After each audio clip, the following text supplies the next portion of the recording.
Bago muling sumabak sa gym training mamaya, tumakbo muna si pambansang kamao Manny Pacquiao bilang paghahanda pa rin sa laban nila ni Timothy Bradley sa Hunyo. At kahit busy sa training sa Baguio, nabibigyang oras pa rin ni Pacman ang pagbabible study. May ulat on the spot si Mark Zebrano. Mark? Rafi, patuloy ang pinagsasabay ng ating pambansang kamao ang puspusang training at ang kanyang mga espiritual na obligasyon dito sa Baguio City.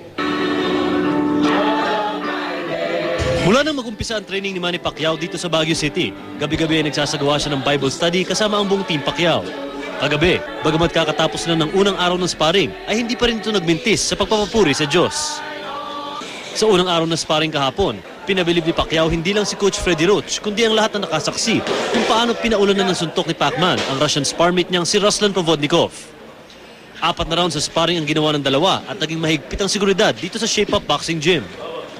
Kung dati pagkuha lang ng video ang bawal, ngayon pati litrato, bawal na rin. Gusto raw kasing panatilihing sikreto ng Team Pacquiao ang mangyayari sa sparring.